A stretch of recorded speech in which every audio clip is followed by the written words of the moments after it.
तो नमस्कार दोस्तों, कैसे हैं आप सभी। उम्मीद है आप सभी अच्छे हैं, ठीक है। सभी का पढ़ाई अच्छा चल रहा है, ऐसा मैं मान के चल रहा हूँ। तो जैसा कि आप सभी को पता है कि आज हम आपके सामने लेके आए हैं एक नया टॉपिक, जिसका नाम क्या है, रेशियो एंड प्रोपोर्शन, जो कि बैंकिंग एग्जाम्स का मोस्ट प्रोबेबली सबसे ज़्यादा इम्पोर्टेंट टॉपिक माना जाता है इसको। और इससे पहले मैंने आप सभी को परसेंटेज का कुछ वीडियोस ऑलरेडी अपलोड किया हुआ है, क्लासेस लिए हैं। आप सभी ने वो देखा होगा, उम्मीद है। नहीं देखा है तो मैं लिंक दे दूंगा कमेंट बॉक्स पे या फिर ऊपर आई बटन पे भी आ जाएगा, आप चेकआउट कर लीजिएगा। वहाँ से आपको बहुत कुछ सीखने को मिलेगा।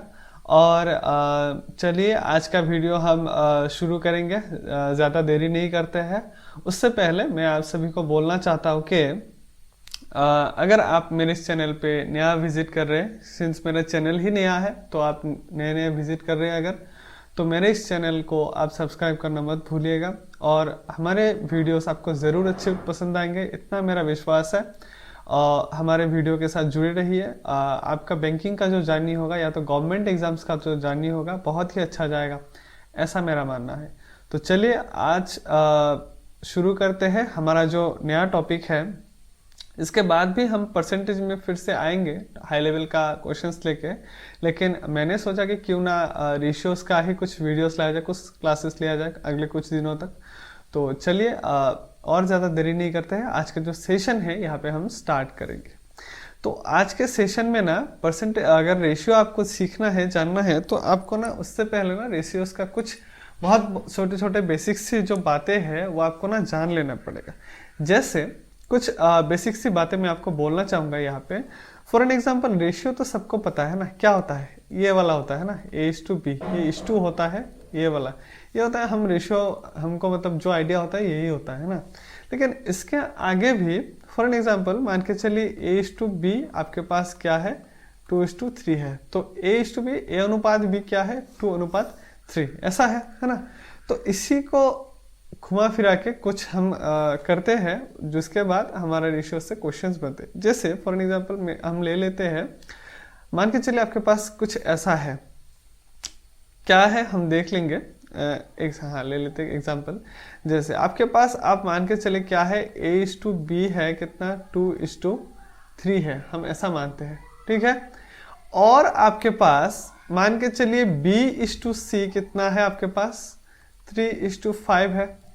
तो हम बिना कोई बिंदास होके, मतलब सोचे समझे, हम क्या बोल सकते हैं कि A/B/C क्या है, 2:3 क्या है, 5 है, हम बोल सकते हैं। क्योंकि देखिए इस जगह पे भी B है, A/B है, यहाँ पे भी B है, और B का लिए यहाँ पे अगर 3 स्टैंड कर रहा है तो यहाँ पे भी B के लिए कौन स्टैंड कर रहा है, 3।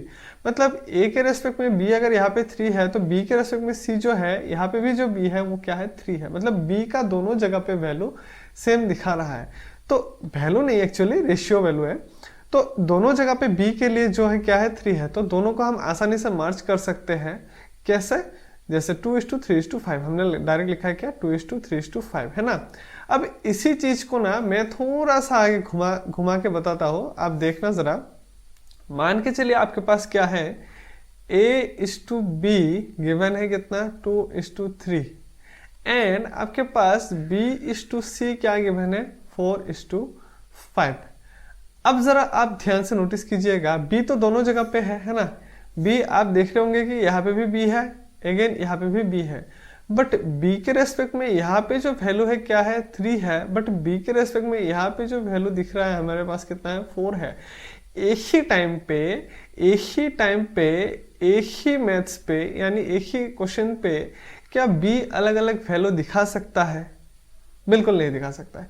एक ही टाइम पे आप जो इंसान हो, उस एक ही टाइम पे आप क्या दूसरे इंसान भी हो सकते हैं, नहीं हो सकता ना। आप तो अकेले में एक ही होना, वैसे B भी तो अकेले में एक ही है, उसका हाथ 2 हाथ है, नाक 1 है, मान के चलो ऐसा है।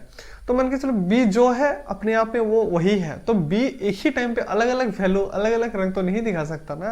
वो कहने की मैं कोशिश कर रहा हूँ। जैसे यहाँ पे B ने सेम, कि B ने बोला कि मैं 3 हूँ, यहाँ पे भी बी ने बोला मैं 3 हूँ, तो बी 3 है, हम डायरेक्ट मान सकते हैं। बट यहाँ पे कंफ्यूजन क्या है कि बी यहाँ पे 3 बोल रहा है, अगेन बी ही बोल रहा है कि यहाँ पे मैं क्या हूँ, 4 हूँ। तो एक ही टाइम पे बी दो अलग अलग कैरेक्टर तो नहीं प्ले कर सकता ना, तो वो बात है। तो अब अगर हम इन दोनों को मार्च करना चाहे तो हम कैसे इसको, इन दोनों को हम कैसे मार्च करेंगे, इसी चीज को ना हम देख लेंगे। अब जरा देखना कि A:B:C यहाँ पे क्या है, हमें मार्च करना है। तो अगर आपको मार्च करना है ऐसे केसेस में आप क्या कर सकते हैं मार्च करने के लिए, A:B जबकि आपको पता है कि 2:3 है, एंड जो B:C आपको क्या पता है कि 4:5 है ना। तो हम बस क्या करेंगे कि यहाँ से जो 3 है शिफ्ट करके यहाँ लिखेंगे, एंड यहाँ पे जो 4 है इसको शिफ्ट करके हम यहाँ लिखेंगे। ये हम क्यों लिख रहे हैं, इसका पीछे का जो रीजन क्या है वो भी मैं आपको बताऊंगा कि 4:3 अब बस आपका काम क्या हो जाएगा, 8 कितना हो, 4:2 कितना हो जाएगा 8, 3 into 4 कितना हो जाएगा आपके पास 12, 3 4 12 एंड 5 3 15। तो आपके पास जो फाइनली A:B:C आएगा क्या रहा है, 8:12 कितना आ रहा है 15, ये आपके पास मिल रहा है। ठीक है, अब यहाँ पे हमने क्या क्या है जरा ध्यान से नोटिस कीजिएगा। अगर मैं मान के चलता हूं अब A:B हमारे पास क्या था 2:3 है, एंड देन B:C हमारे पास क्या है 4:5 है, जरूर है। अब B मैंने क्या बोला, एक ही टाइम पे बोल रहा है कि B3 भी है B4 भी है, जो कि लॉजिकली पॉसिबल नहीं है। एक ही टाइम पे B अलग अलग कैरेक्टर नहीं प्ले कर सकता, इसीलिए हमने ये वाला प्रोसेस फॉलो किया है, ये वाला प्रोसेस फॉलो किया है। अब अगर हमें इतना नहीं करना है, हमें डायरेक्ट देख के बताना है, तो हम कैसा करेंगे, आपको बस देखना है कि B का वैल्यू यहाँ पे क्या दिखा रहा है, B का वैल्यू यहाँ पे क्या दिखा रहा है। B यहाँ पे आपके पास वैल्यू ले रहा है कितना 3, एंड देन अगेन B यहाँ पे आपके पास वैल्यू कितना आ रहा है, B का वैल्यू 4 आ रहा है कि नहीं। तो हम क्या करेंगे, जो वैल्यू ऑफ B है दोनों जगह पे 3 and 4 है, इन दोनों को हम मार्च करेंगे। अब मार्च करने के लिए प्रोसेस क्या है, LCM, ठीक है, लिस्ट कॉमन मल्टीपल। तो B का दो अलग अलग कैरेक्टर क्या है, 3 एक क्या है 4 है ना। तो इन 3 and 4 को हम क्या करेंगे, LCM लेंगे। देन 3 4 का LCM हमारे पास क्या होता है, आपके पास 12 होता है, 4 3 12। अब आपका काम क्या होगा कि हम यहाँ पे जो 3 है ना B के लिए, यहाँ पे जो B3 वैल्यू दिखा रहा है, इस 3 के साथ में क्या मल्टीप्लाई करूं कि इनका जो LCM आया है, यानी क्या आया है 12 आया है, 12 हो जाए। तो आप बताओगे सर 3 के साथ 4 मल्टीप्लाई करने से 12 आएगा, ऑब्वियसली ठीक ही है। तो हमारा काम क्या होगा कि हम यहाँ पे जो 3 है इसके साथ क्या करेंगे, 4 मल्टीप्लाई करेंगे। ठीक, अगर हम यहाँ पे 3 के साथ 4 मल्टीप्लाई कर रहे हैं तो हमारा फर्ज बनता है कि 2 के साथ भी 4 मल्टीप्लाई करें। क्यों, क्योंकि ये जो A:B है इसका ऐसे भी तो हम बोल सकते हैं कि A कहीं ना कहीं B के साथ किसी ना किसी तरीके से रिलेशन क्रिएट कर रहा है, वैसे 2 किसी ना किसी तरीके से 3 के साथ रिलेशन क्रिएट कर रहा है, वैसे 3 भी 2 के साथ क्या कर रहा है, रिलेशन क्रिएट कर रहा है। तो एक का वैल्यू हम अगर इंक्रीज करते हैं या तो डिक्रीज करते हैं तो हमारा फर्ज बनता है कि दूसरे का वैल्यू भी हम उसी हिसाब से इंक्रीज करें या तो डिक्रीज करें। जबकि हमने यहाँ पे 3 के साथ 4 मल्टीप्लाई किया है, तो हम क्या करेंगे 2 के साथ भी 4 मल्टीप्लाई करेंगे। ठीक है, उम्मीद है यहाँ तक आपको समझ में आ रहा है। ठीक है, अगर समझ में आ रहा है तो मेरे वीडियो को लाइक जरूर कीजिएगा। इसके बाद 4 के साथ हम अगर यहाँ पे मल्टीप्लाई करेंगे 2 को, तो हमारे पास कितना आ जाएगा 8, एंड देन 4 के साथ 3 मल्टीप्लाई करेंगे तो आपके पास कितना मिलेगा 12 मिलेगा। अगेन अब यहाँ पे B का वैल्यू 3 था, है ना। अब इस केस में हमारे पास B के लिए क्या वैल्यू आ रहा है, इस केस में B का वैल्यू हमारे पास मिल रहा है 4। तो यहाँ पे अगर B का वैल्यू 4 है तो हमारा फर्ज बनता है कि B के साथ हम क्या मल्टीप्लाई करें कि इनका जो LCM है 12 वो बन जाए। तो 4 के साथ ऑब्वियसली 3 मल्टीप्लाई करेंगे तो हमारा वैल्यू कितना आएगा 12 आएगा। तो वही बात है, वही कंसेप्ट है। तो अगर हमने 4 के साथ 3 मल्टीप्लाई किया है तो हमें 5 के साथ भी 3 मल्टीप्लाई करना पड़ेगा। अब मल्टीप्लाई करने के बाद क्या आएगा, 4 3 से कितना आ जाएगा आपके पास 12 आएगा, 5 3 से कितना आ जाएगा 15 आएगा।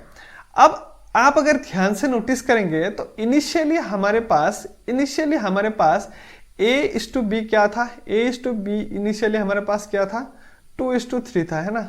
और अब B:C क्या था, आपके पास 4:5 था, ठीक है, सही था। बट B का वैल्यू यहाँ पे क्या दिखा रहा था, 3 दिखा रहा था, और B यहाँ पे क्या दिखा रहा था, आपके पास 4 दिखा था। यहाँ पे 3 था, यहाँ पे 4 था, जो कि दो अलग अलग था। बट अब जो हमने यहाँ पे मल्टीप्लाई करके कन्वर्ट किया है एलसीएम के थ्रू, तो हमारे पास यहाँ क्या बन गया, B का वैल्यू 12 बन गया, है ना। यहाँ पे भी B का वैल्यू कितना बन गया, 12। मतलब B एक टाइम पे एक ही कैरेक्टर प्ले कर रहा है। मतलब हम जो किया है अभी तक, हमने जो अभी तक किया है बहुत सही किया है। अब आगे हमारा काम क्या होगा कि मैंने जबकि पहले कंडीशन में ही आपको बताया है कि A:B अगर आपके पास 2:3 है एंड B:C आपके पास 3:5 है, तो हमने क्या किया था, A:B:C मतलब 2:3:5। क्यों? क्योंकि यहाँ पे B दोनों ही जगह पे 3 दिखा रहा था। यहाँ पे भी सेम है कि B दोनों ही जगह पे कितना दिखा रहा है, 12 दिखा रहा है। तो हमें क्या करना है यहाँ पे, A:B:C। तो हमें यहाँ पे क्या मिल जाएगा, 8:12:15। हम सिंपली यहाँ पे A:B:C निकाल सकते हैं। तो उम्मीद है आपको A:B:C कैसे मार्च करना होता है थ्रू A:B और B:C। अगर दोनों केसेस में B का सेम वैल्यू हो, वो भी मैंने आपको बताया, और दोनों ही केसेस में अगर B आपके पास अलग वैल्यू दिखा रहा है, वो वाला केस भी मैंने आपको यहाँ पे अच्छे से समझाया है। तो हम अभी देखेंगे कि अगर ऐसा ना हो कि आपके पास कुछ ऐसा दिखने को मिले। मैं नेक्स्ट एक स्लाइड ऐड करना चाहूंगा यहाँ पे। मान के चलिए आपके पास कुछ ऐसा है कि A:B जो आपके पास है, मान के चलिए 2:1। देन अगेन B:C आपके पास क्या है, 3:1। एंड देन मान के चलिए D है, तो मान के चलिए कितना है, 4:1 है। तो 2:1, 3:1, 4:1 मैंने यहाँ पे मान के चले। अब मैं डायरेक्ट वो केस ले रहा हूँ, मैं अगर सेम हुआ तब तो हम डायरेक्ट मार्च कर सकते हैं, जैसे आपको पता है। अब जरा ध्यान से देखना है आपको कि A:B आपके पास कितना है, 2:1 है। देन B:C आपके पास क्या है, 3:1। एंड देन C:A आपके पास क्या है, 4:1 है। ठीक है, ठीक है, वीडियो ठीक लग रहा है थम्स अप कीजिएगा। उसके बाद A:B क्या है, ठीक है, यहाँ पे मिल गया। अब जरा ध्यान से नोटिस कीजिएगा कि B यहाँ पे भी है, B यहाँ पे भी है, बट B के लिए जो वैल्यू है यहाँ पे 1 प्ले कर रहा है, यहाँ पे B कितना दिखा रहा है, 3। यहाँ पे देखिए C है, यहाँ पे भी C है, बट C अगर यहाँ पे 1 दिखा रहा है तो C यहाँ पे कितना दिखा रहा है, 4। मतलब अलग अलग है। A यहाँ पे 2 है, A यहाँ पे कितना है आपके पास, 1 है ना, है ऐसा। तो आप जरा ध्यान से नोटिस कीजिएगा कि हमें क्या करना है। तो ऐसे केसेस में आपको एलसीएम में ना जाना ही नहीं है। जैसा सिंपल सा तरीका मैंने आपको बोला है कि A:B:C:D, तो यहां से आपको A:B मिल जाएगा 2:1, यहां से B:C मिलेगा आपको 3:1, एंड यहां से आप सिंपल बिठाएंगे 4:1। काम क्या है आपका, बस यहां से 1 को शिफ्ट करके यहां रखिए, यहां से 1 अगेन शिफ्ट करके यहां रखिए। खाली 2 जगह है, फिलअप हो गया। यहां से आप 1 शिफ्ट करेंगे यहाँ पे, है ना, यहां से हमने दोनों जगह पे ही 1 शिफ्ट किया है। यहाँ पे 3 को शिफ्ट करेंगे 3, ठीक है। यहाँ पे हम क्या करेंगे, अगेन 4 शिफ्ट करेंगे, अगेन यहाँ से यहाँ तक हम 4 को शिफ्ट करेंगे। तो हमारा क्या हो गया, यहाँ पे बन गया। तो हमारा काम क्या होगा, अभी मल्टीप्लाई करना है। तो 4:3 कितना होता है, 12 इंटू 2, मतलब आपके पास कितना हो जाएगा, 24 हो जाएगा। अगेन 4 इंटू 3 कितना हो जाएगा, 12 इंटू 1, मतलब आपके पास कितना हो जाएगा, 12। यहाँ पे 4 इंटू 1 इंटू 1 4, यहाँ पे 1। मतलब हमारा जो फाइनल A:B:C:D का रेशियो बना है, कितना बना है, 24:12:4:1। ठीक है, उम्मीद है यहाँ तक भी आपको बहुत ही अच्छे से समझ में आ गया होगा। तो आपने अभी तक क्या क्या सीखा है कि दो A:B B:C अगर गिवन है, जहाँ पे B का दोनों ही केसेस में वैल्यू सेम है, तो हम कैसे डायरेक्ट मार्च कर सकते हैं। फिर हमने क्या सीखा कि अगर b का वैल्यू दोनों जगह पे अलग अलग है तो हम a/b/c कैसे निकालेंगे, वो भी हमने सीखा। देन अगेन आपके पास 3 अलग अलग रेशियो से a/b, b/c, c/d है, तो a/b, c/d हम मार्च करके कैसे बनाएंगे वो हमने सीखा है अभी तक। ठीक है, तो हम अभी थोड़ा आगे बढ़ते हैं। अच्छा, एक बात मैं ज़रा आपको डाउट क्लियर करना चाहूँगा। एक शायद कन्फ्यूजन सा रह गया होगा कि यहाँ पे a/b था, b/c था एंड देन c/d था, है ना, c/d था शायद। हाँ ठीक है, a/b, c/d नहीं, ठीक है, बहुत सही है, ठीक है, ठीक है, ठीक है, कोई कन्फ्यूजन नहीं है।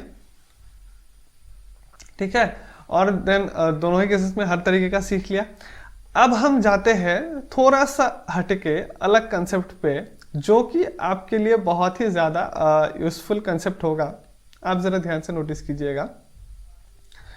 मान के चलिए आपके पास क्या है। मैं और एक स्लाइड ऐड करना चाहूँगा। इससे पहले हमने क्या सीखा है, ये सीखा था, उसके बाद इसको हमने सीखा है। अब एक स्लाइड ऐड कर लेते हैं हम एक्स्ट्रा करके। ठीक है, अब मान के चलिए आपके पास कितना है, 4000 रुपीस है, या तो 4000 चॉकलेट्स है, कुछ भी है, मतलब कितना क्वांटिटी में 4000। ये क्वांटिटी आप अलग अलग भी कर सकते हैं, मैं फिलहाल मान के चलता हूँ 4000 रुपीस है। ठीक है, आपके पास कितना है, 4000 रुपीस है। लेकिन इस 4000 रुपीस को आपको किन दोनों में बांटना है, ए एंड बी के बीच में बांटना है, जहां पे ए और बी का अनुपात कितना है, रेशियो कितना है, 2:3 है। समझ गए क्वेश्चन क्या है कि 4000 रुपीज को आपको बांटना है किसमें, ए एंड बी के बीच में बांटना है बस, बट किस रेशियो में बांटना है, 2:3 रेशियो में। अगर ए को 2 पोर्शन मिलेगा तो बी को 3 पोर्शन मिलना होगा। आप इसको कैसे बांटेंगे, सबसे पहला काम आप क्या देख रहे हो कि मैंने परसेंटेज में भी इसका थोड़ा बहुत समझाया, थोड़ा नहीं, अच्छा खासा समझाया। आप नहीं समझे तो वहां पे भी देख सकते हैं, लेकिन यहाँ पे आपको पूरा क्लियर हो जाएगा, जो कुछ भी बाकी था पूरा क्लियर हो जाएगा। जैसे 4000 है आपके पास, लेकिन 4000 आपको बांटना कहाँ पे है, ए एंड बी के बीच में बांटना है। तो ए और बी को मिला के जितना पैसा देना है, मतलब 4000 में उतना कवर हो जाएगा, मतलब 4000 पूरा का पूरा ए एंड बी के पास जा रहा है, कहने का मतलब यह है। तो ए एंड बी के पास तो 4000 जा रहा है, बट हमें क्या पता है कि ए एंड बी के पास कितना जा रहा है, 2:3 जा रहा है। मतलब जो 4000 रुपीस है 2+3 के बराबर होना पड़ेगा। कहने का मतलब है जो 4000 रुपीस है हमारे लिए क्या है, टोटल 2+3 5 यूनिट्स के बराबर है। तो ये जो मैंने किया है अभी, जो 4000 को 5 से डिवाइड किया है, ये हमने क्या किया है कि टोटल 4000 को 5 से डिवाइड कर दिया। मतलब हमने 4000 को 5 अलग अलग इक्वल पार्ट्स में डिवाइड किया है, 5 इक्वल पार्ट्स में डिवाइड किया है, इक्वल पार्ट्स। ठीक है, 5 पार्ट्स में डिवाइड किया है, उसमें से हर एक पार्ट्स क्या है, इक्वल है। तो हमने अगर हर एक पार्ट को इक्वली डिवाइड किया है, तो हमने अगर ए को 2 यूनिट्स देना है तो हम उसके साथ 2 भी मल्टीप्लाई कर सकते हैं, और अगर हमें बी को 3 यूनिट्स देना है तो हम उसके साथ 3 मल्टीप्लाई कर सकते हैं। तभी हमने क्या किया, हर एक पार्ट्स को इक्वली डिवाइड किया है। कितने हिस्सों में, 5 हिस्सों में। क्यों 5 हिस्सों में डिवाइड किया है, क्योंकि 2+3 कितना है, 5 है। तो टोटल ए एंड बी के पास कितना है, 5 है। तो ये हमने किया है। तो हमारे पास अभी डिवाइड करने के बाद कितना आ गया, 800। मतलब 4000 को अगर हम 5 इक्वल पार्ट्स में डिवाइड कर लेंगे तो ईच पार्ट कितना आएगा, 800। अब 800 इंटू ए को कितना मिलना है, 2, और एंड 800 इंटू बी को कितना मिलना है, 3। तो ए का हिस्सा कितना बन जाएगा, 8×2 = 16, एंड बी का हिस्सा कितना हो जाएगा, 8×3 = 24। तो दोनों का समेशन आपके पास जो आ जाएगा, कितना आ जाएगा, 4000 आ जाएगा। तो समझ गए आप लोग। तो हमारे पास ए का हिस्सा कितना आ जाएगा, 1600, एंड बी का हिस्सा कितना आ जाएगा हमारे पास, 2400। दोनों का समेशन कीजिए, देखिए 4000 ही आ रहा है। तो हमारा काम क्या होता है ऐसे केसेस में, किसी भी चीज को अगर किसी में बांटना है तो हम हर एक पार्ट्स को इक्वली डिवाइड कर लेते हैं। उसके बाद जिसको जितना चाहिए उस हिसाब से हम क्या करते हैं, हम उस हिसाब से बांट देते हैं। तो हम ना यहाँ तक मोस्ट मेरे हिसाब से हो जाएगा, लेकिन हाँ फिर भी अब रेशियो तो यहाँ तक मोटा मोटी बेसिक्स आपको आइडिया मिल चुका है कि रेशियो कैसे। आगे का जो बेसिक्स है, जैसे मतलब और भी ज़्यादा डेप्थ का कंसेप्ट है, वो तो क्वेश्चन से ही सॉल्व होगा। लेकिन हाँ, अगर क्वेश्चन भी सॉल्व करना है तो आपको इतना जानना ज़रूरी है, तो मैंने उतना आपको समझाया है। वीडियो यहाँ तक अगर ठीक लगा है तो लाइक ज़रूर कीजिएगा। मैं फिर से बोल रहा हूँ, बार बार बोल रहा हूँ, हमारा नया चैनल है तो आपका सपोर्ट हमें ज़रूरत है। अब ना हम एक चीज़ को आगे देखेंगे कि प्रोपोर्शन क्या होता है। रेशियो तक तो ठीक था, अब हम थोड़ा आगे देखते हैं कि प्रोपोर्शन हमारे लिए क्या है। अब प्रोपोर्शन को थोड़ा डिस्कस करना चाहेंगे आपके सामने। देखिए प्रोपोर्शन क्या चीज़ है। अब प्रोपोर्शन है, चलिए मैं यहाँ पे लिखता हूं। अब प्रोपोर्शन क्या चीज होता है, मान के चलिए आपके पास A/B है, एन आपके पास क्या है, B/C है ना। अब A/B आपको क्या पता है कि A/B को हम ऐसा भी लिख सकते हैं, A/B भी लिख सकते हैं ना, मतलब A एंड B का अनुपात, A एंड B का रेशियो। तो A एंड B का रेशियो जितना है, इसके लिए जरूरी नहीं कि A का जो वैल्यू है एंड B का जो वैल्यू है उसी हिसाब से B एंड C का वैल्यू भी इक्वल होना पड़ेगा, इसका कोई जरूरत नहीं है।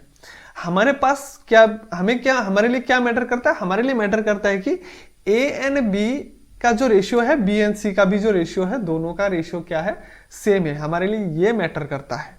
तो हम क्या देखेंगे यहाँ पे कि, तो हमने क्या बोल दिया कि A एंड बी का जो रेशियो है, बी एंड सी का जो रेशियो है, दोनों का क्या है, इक्वल है। ठीक है, अब अगर दोनों का रेशियो इक्वल है तो हम तो इसको ऐसे लिखेंगे ना, जो ए एंड बी का जो रेशियो है एंड जो बी एंड सी का जो रेशियो है, दोनों का रेशियो क्या है, सेम है। या तो हम इसको ऐसा भी बोल सकते हैं, बी एंड सी ना रख के मैं आपके लिए थोड़ा सा इसको ना आसान कर देता हूँ। मैं एक काम करता हूँ, यहाँ पे बी एंड सी ना लेके मैं ले लेता हूँ आपके पास C/D। ठीक है, अब A/B जो है, C/B भी सेम है। तो रेशियो को जब ऐसे इक्वल बोला जाता है तो हम यहाँ पे क्या सिंबल लगाते हैं, प्रोपोर्शन सिंबल लगाते हैं। ये क्या है आपके पास, प्रोपोर्शन सिंबल है। ठीक है, तो इस चीज को हम कैसे लिखेंगे, इस चीज को हम कैसे लिखेंगे, एक सेकेंड, इस चीज को हम कैसे लिखेंगे कि A/B is equal to C/D। ठीक है, तो इससे रिलेटेड हम आगे भी क्वेश्चंस करेंगे। तो यहां से एक ना रिलेशन निकल के आएगा कि A×D इज इक्वल टू क्या आ जाएगा, C×B या तो B×C, ऐसा निकल के आएगा। यहाँ पे जो A होता है, A को बोलते हैं फर्स्ट प्रोपोर्शन, जो B है इसको बोलेंगे सेकेंड प्रोपोर्शन, C है थर्ड प्रोपोर्शन एंड D है फोर्थ प्रोपोर्शन। ठीक है, तो रेशियो एंड प्रोपोर्शन चैप्टर को करने के लिए जो एकदम बेसिक सा, एकदम जो बेसिक्स मतलब जीरो लेवल का जो कंसेप्ट है, वो मैंने आज के इस सेशन में समझाया है। वीडियो अगर अच्छा लगा है, आपको अगर लगता है कि हमारे वीडियो से आपको वैल्यू मिला है, तो हमारे इस चैनल को सब्सक्राइब करना मत भूलिएगा। पिछले क्लासेस का लिंक डिस्क्रिप्शन बॉक्स में मेंशन कर दूंगा। तो मिलते हैं नेक्स्ट वीडियो पे, रेशियो ही लेके आएंगे, उसका बेसिक से लेके क्वेश्चन स्टार्ट करेंगे एडवांस लेवल तक। तो हमारे चैनल में जुड़े रहिए। और आपने जबकि नोटिस किया है कि मेरे चैनल पे ना मैंने हर एक कोर्स का डिटेल प्लेलिस्ट क्रिएट किया हुआ है, हर कोई एक टॉपिक के लिए। तो आप प्लेलिस्ट में जाके अगर वीडियोस देखेंगे तो मेरे हिसाब से आपके लिए अच्छा भी लगेगा, आपको सिस्टमेटिक वे में सजाया हुआ है चीज़ें। तो मिलते हैं नेक्स्ट वीडियो पे, तब तक के लिए आपने इतना पेशेंस के साथ हमारा वीडियो देखा है, हमारे क्लास को ज्वाइन किया है, इसके लिए बहुत बहुत धन्यवाद, थैंक यू। तो ठीक है, चलते हैं, टेक केयर, बाय बाय।